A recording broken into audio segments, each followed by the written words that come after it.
Hello, everyone, and welcome to the Arlington Weekly News. I'm Craig Nolan. Thanks for joining us. Buenas noches. Soy Daniel Pineda. My name is Adele Quo. Buenas noches, Senor Pineda. We missed He you. only does that when you're here, I'm sure Craig. you did. Back from assignment in a little bit south of here, down in warmer Miami. Yeah. Welcome back. It was nice. Yeah, my report is forthcoming.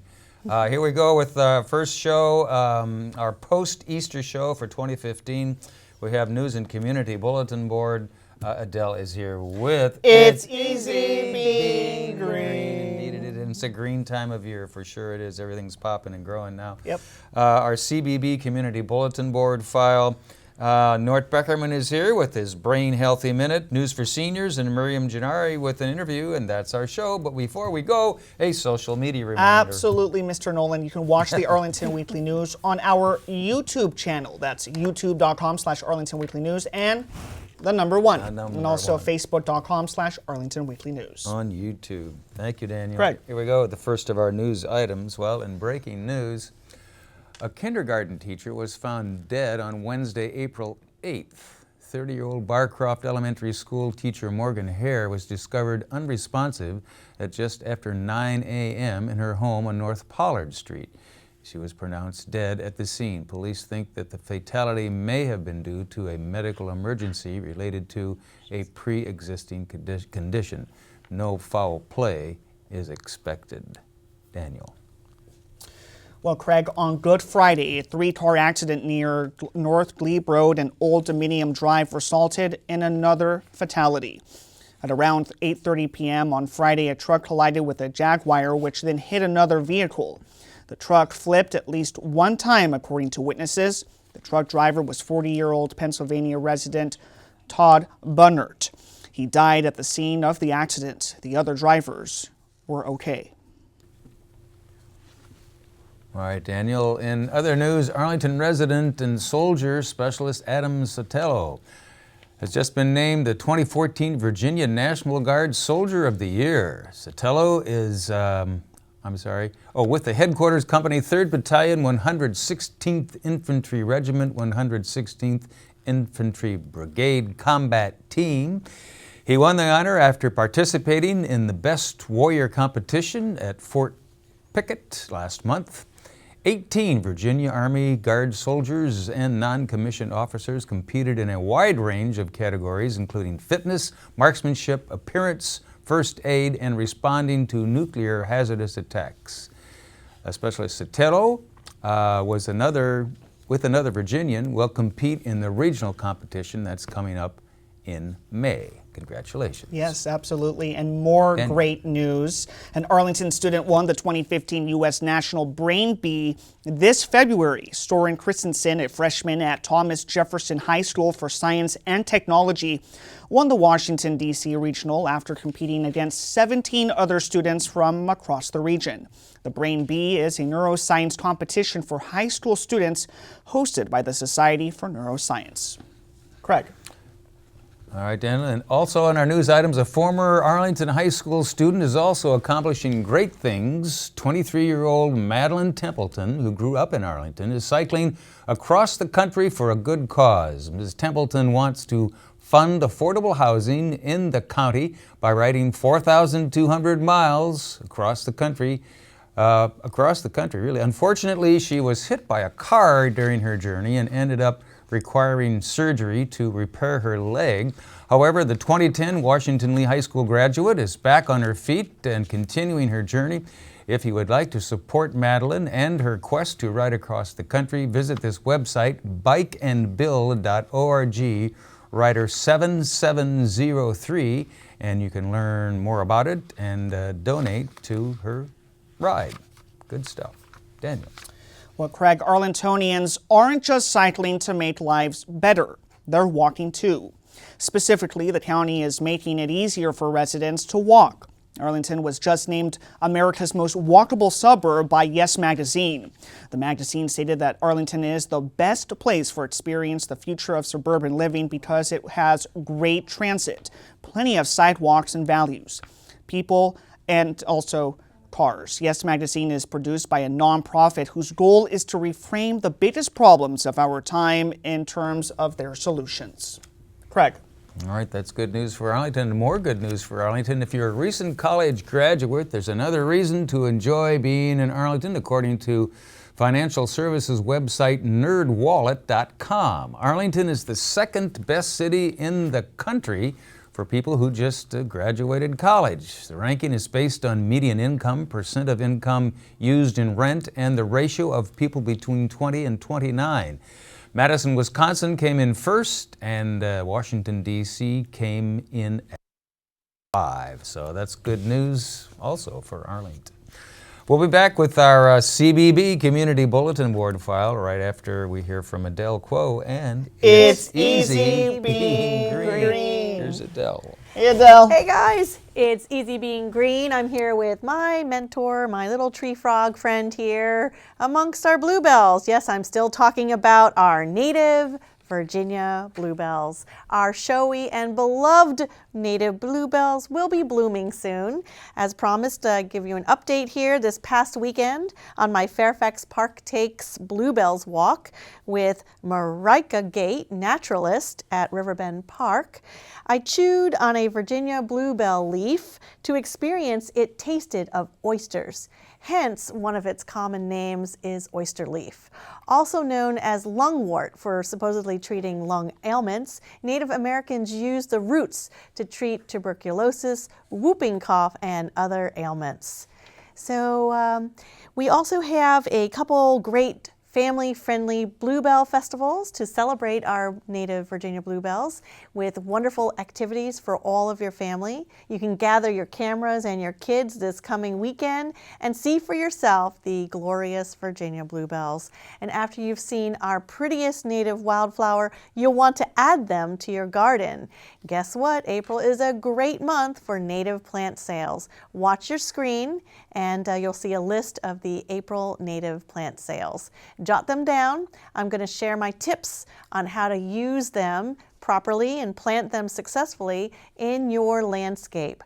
Since Virginia bluebells are found growing in the moist woodlands and along streams and rivers and sandy soil, they prefer deciduous shade in your garden. Therefore, they make an ideal underplant for native shrubs and trees such as our redbud, serviceberry, and dogwood. Space them about 10 to 18 inches apart after the last frost in spring in acidic, moist to wet, humus-rich, woodsy soil, typical of a woodland. They have few pests, and even better, they are not favored by deer. They can be used in borders or other beds where their lovely spring blooms can be enjoyed in early April to May. And taking our cue from nature, other flowers that I found growing alongside Virginia bluebells include the Dutchman's breeches, spring beauty, trillium, bloodroot, and celandine poppy. Other shade-loving native perennials that will fill in the gaps when the foliage dies back by midsummer, you can interplant and use the Appalachian false goat's beard. It's our native astilbe. Bugbane, which you might find under the old botanical name Simicifuga rasmosa, wow. Solomon seal, and ferns. I had to practice those names, yes. That was great. And Joe Tree Frog helped me. But remember, it's Easy Being Green, celebrating our native Virginia bluebells. Excellent. Great job. Good job. That was a tough name. On that class, phyla, and species name. I was just trying to get through deciduous shade. That was tough well, for me. Definitely try a bluebell leaf. They truly taste Really? like oysters. Like oysters, Unbelievable. amazing. All right, good stuff. Thanks, Adele. Thank We you, Adele. appreciate it. Here we go. Next segment on our post-Easter show for 2015. Here, our CBB Community Bulletin Board file, and here we go. There will be trials for the Special Olympics this weekend. Track and field time trial will be held Saturday, April 11 at Flint Hill School, located at 3320 Germantown Road in Oakton, Virginia. Athletes must register by 8:30 in the morning. The first event is a 5K race that starts at 9. The area championship will be held on April 25th, and the winners for that event will go on to compete in the statewide summer games in track and field. Athletes must have current medicals with Special Olympics to compete. For details, visit their website. Here it is, Special Olympics, all one word, VA, specialolympicsva.org, and then click on Who We Are. Find Special Olympics near you, Potomac region, and finally Area 26. Okay, Daniel. Well, Craig, here are a couple of important school events for parents and guardians of elementary school students considering transferring to Arlington Public Schools. On Tuesday, that's April the 14th, there will be an informational session for parents and guardians from 9:15 a.m. to 10:45 a.m. According to APS, information sessions are required. The participating schools at this particular event are Arlington, Traditional Ashland, Carlin Springs, Discovery, Drew, and Oak Ridge. Visit apsva.us for more information. April the 15th is the last day to apply for elementary school. Craig. All right, some information now for poets. If you're a poet or an aspiring poet, then you'll want to join Shirlington Branch Library's poetry group. Participants share their original work. They go through writing exercises and other feedback on each other's poetry. And they meet on the third Monday of every month from 7 to 8 p.m. For more information, give them a call. Here's their number, 703-228-6545 for details. Daniel. Well, Craig, the deadline to file taxes is almost here. For any last-minute help, visit the Central Library and Columbia Pike Branch for free assistance from AARP Volunteer Tax Assistance. The last day of service is April the 14th. Service is on a first-come, first-served basis. Spanish speakers are available. Note that the IRS doesn't supply tax forms to the library anymore, and to be sure to bring all your needed paperwork. Craig. And also on our CBB file, Daniel, Tech Shop is a giant playground for gadget makers and tinkerers. The facility has gadgets such as a computer design software, 3D printers, sawmills, metal cutting machines, and a lot more. Crystal City's branch is celebrating their one-year anniversary coming up on Saturday, April 18. There'll be an open house with machine demonstrations, food, and other fun activities. If you haven't been there already, this should be a great day to check it out. Their website is www.techshop.ws. Check out their one-year anniversary down in Crystal City. News for Seniors file. That's coming up right after we hear from Nort Beckerman and his Brain Healthy Minute. Here's Nort.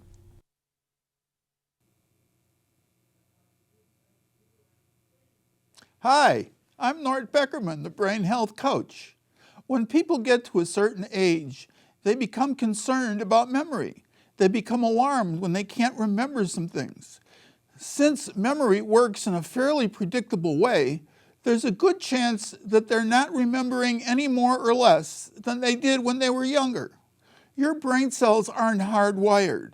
They move around, constantly restructuring your brain according to what you do and don't do. Aging does affect processing speed. We don't process new information as quickly as we did when we were younger. But study after study has shown that if you eliminate processing speed, older adults are as cognitively sharp or sharper than younger adults. Recent studies have also shown that cultures that believe that aging causes cognitive decline, like ours, produce people who have cognitive problems, while people from cultures that don't share that belief don't seem to have cognitive problems. There are 4 things that have a major impact on our cognitive health: exposure to new things, hydration, diet and physical activity. A brain that's not healthy won't function as effectively as one that is. It affects our desire to learn. Typically, the foods that we eat and drink hurt the health of our brain. Not being physically active is harmful, but your brain is very forgiving. You can get it back in shape with some persistence and effort. I'm Nort Beckerman, the Brain Health Coach. I'll see you next time for a Brain Healthy Minute. 2. All right. All right, thanks, Nort. Don't forget, it's never too late to train your brain. Get out there and learn something new and eat properly. Good diet is important in all of that, and exercise. Thanks, Nort Beckerman. Another Brain Healthy Minute. Here we go. As promised now, our News for Seniors file coming up here. Item number 1. Walgreens pharmacist Megan Fink will meet with seniors to discuss cholesterol. Her free FREE Free program will be held Tuesday, April 14 at 2 in the afternoon at Langston Brown Senior Center. Too much cholesterol in our bodies can lead to serious health problems. Ms. Fink will explain how to control it and describe available treatments. For more information, give them a call. Here's their number, 703-228-6300. Daniel. Well, Craig, Katie Strong, a registered dietitian with Virginia Cooperative Extension, will celebrate Earth Day a little early. Her free presentation on eating more natural foods will be on Thursday, April the 16th at 1 p.m. at the Walter Reed Senior Center. She will discuss getting rid of processed food and tips on fitting more natural foods into our diets. Call 703-228-0955 to register. Craig. All right, Daniel, and here's some information on you genealogy buffs. According to Time magazine, tracing family roots is America's second most popular hobby. A class on genealogy will be held Friday, April 17, and Friday, April 24 from 1 to 3 in the afternoon at Lee Senior Center. Researcher Eileen Bogendorf will conduct the free class. It's free. Check it out. Call Lee Senior Center to find out more and to register. Here's their number, 703-228-0555. Daniel. Well, Adele is going to like this story. Earth Day is on Wednesday, April the 22nd.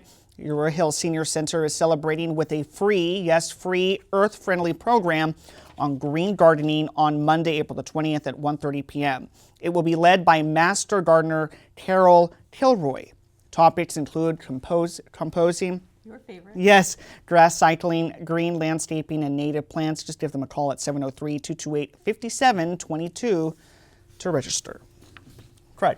All right, Daniel, and also in our News for Seniors file, Arlington's Office of Senior Adult Programs is reminding adults who are 55 and older to get their 55 plus pass. Just stop by any senior center or give them a call, 703-228-4744. The annual fee is only $20 and it gives seniors access to all the programs and projects at senior centers, plus a subscription to the monthly 36-page 55 plus Senior Guide magazine. And it's a great magazine packed full of information. So check it out, and if you're 55 or older, get that 55 plus pass for $20. It's a great deal, and they have an amazing amount of programs and things to do. All right, and as always, thanks to Judy Masabny of OSAP, Office of Senior Adult Programs, for helping us out and sending us these announcements. We appreciate your efforts. We'll be back with a quick bye-bye if we have time, right after Miriam Gennari and her guest. Here's Miriam. Hello, and welcome to another edition of the Sustainable Scoop. I'm here with my good friend, Joe Pelton. He's a PhD professor. He's a communications and a space expert. And the last time Joe came to see us, we talked about solar emissions. That's right. What are we going to talk about today? We're going to talk today about man-made problems in space. Particularly, we're going to talk about orbital debris. Space junk. Space junk. And tell us about all the junk in outer space. Well, back in the 1970s, a man named Don Kessler, who's a scientist at NASA, he said if we aren't careful and start taking better care of the upper stage rockets that are left up in space and other things that could blow up, fuel tanks that could blow up, we could have a problem over time. And everybody at the time said, oh no, that won't be a problem. Space is too big. Well, over the last 30 years, space junk has built up. We've had collisions between Russian and Iridium satellites that created 3,000 new elements of debris. We had a Chinese rocket shooting down one of their old weather satellites, and that created another 3,000 elements. Today we have 22,000 major elements that are being tracked in outer space, and there is a concern that if we don't do better to get the space junk down, in fact I have a new book coming out on active orbital debris and how we might do that, we really could be denied access to space, and that we wouldn't be able to launch our communication satellites, our navigation satellites like GPS and so on, if we keep building up the more and more debris, particularly in low Earth orbit, where we have some 4,000 tons of debris now. And it's interesting that Kessler, the gentleman, mentioned that this was a concern, and he was referring to NASA. But as you mentioned, other countries are launching things into space, and really, if we don't work together, this only gets worse, correct? That's right. There's a UN committee working on this issue, and all the space agencies have put together a committee that have guidelines about how to reduce the amount of debris that's going up.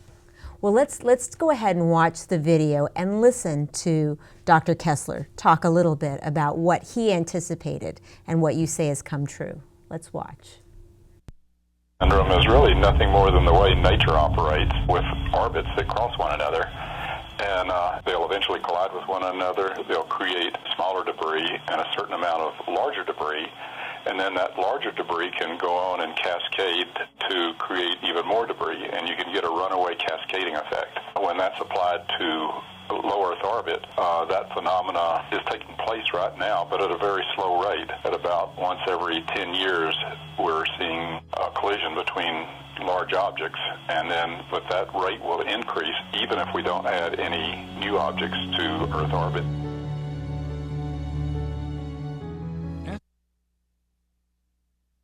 My goodness, Joe, that seems completely out of control. How to get a handle on the mess that we've made?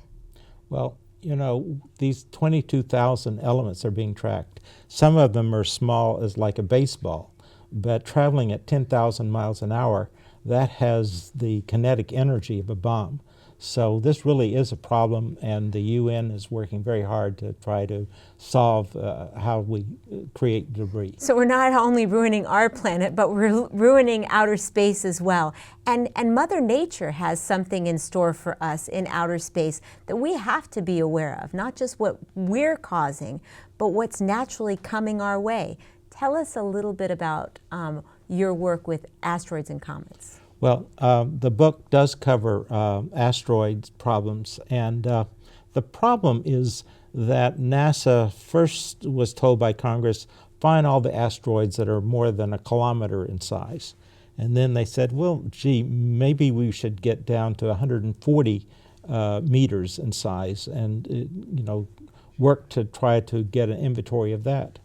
Well, the trouble is that we now know that the kinetic energy in 30 to 40 meter asteroids are enough to kill a city, to wipe out. Oh no! Yes, you know, San Francisco Bay could be wiped out by a 40-meter asteroid. And the thing is, the smaller these are, the more there are of them. And, so they're very hard to track. They're hard to track, and that we really do need better technology to figure out how to track these down, because there are a million of this size. I'm going to let you finish, but let's go ahead and watch the video that you brought, a little bit about asteroids. Impacts are tremendous events, and once you have a good solid orbit on them, you can predict 100 years ahead of time whether there is a likelihood of an impact with the Earth. There are an estimated 500,000 to 1 million asteroids that are 30 meters or larger in size. At 30 meters, these are potential city killers. We now know that a 5-kilometer wide asteroid crashed into Earth 65 million years ago, and the residue. My goodness, space is completely out of control. I'm really glad you're looking into this, and I am also glad that you're working with an international community to have this discussion. But in addition to being a space expert, Joe, you're also a communications, and from that I don't mean talking, I mean how we communicate globally with one another. And another book you're going to be working on has to do with cybersecurity. Can you give us a glimpse of that threat?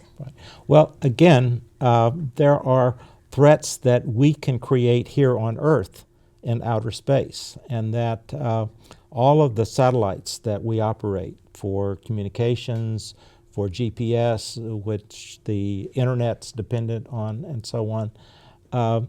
If we have cyber criminals, or even worse, techno-terrorists, sending up bogus commands to satellites, bad things can happen that way as well.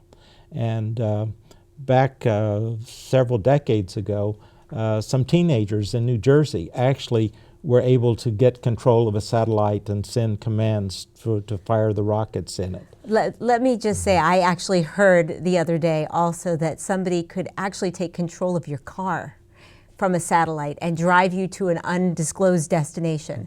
So we've got a lot to worry about. But right now, I think the first thing people need to do is read your book, and your book is called Space Debris and Other Threats from Outer Space. And they're threats from outer space and threats that we deal with and we're creating here on Earth. Thanks so much for coming back to talk to us, Joe. We're going to have you back again. This is a fascinating subject. And viewers, I hope that you'll go online and take a look at the Arlington Weekly News and also the Sustainable Scoop so that you can watch this segment. Also the rest of Joe's video, which is called Cosmic Hazards. Thanks for watching the Sustainable Scoop. Back to the news desk. All right, thanks Miriam. And Joe Pelton, always some interesting stuff from Joe Pelton, and it's amazing what's out there flying around out there in space. Space, yeah. That's incredible. So look out for it next time you take a trip around the globe. Okay, that's a wrap for this edition of the Arlington Weekly News. Anything else to add before we go? Don't forget to do your taxes. My Oh, co-anchors. yes. We're coming up. This is our pre-tax day show That's right. for 2015 and our pre-Earth Day show for That's 2015 now that we're through Definitely Easter. celebrate Earth Day. And we hope Earth Month. the weather continues to improve as we get closer into spring. We want spring. That's it. So next week, if you're there, we'll be here. Thanks to all of you for watching, and we'll do it all again. Have a great, safe week. Bye-bye. Take care.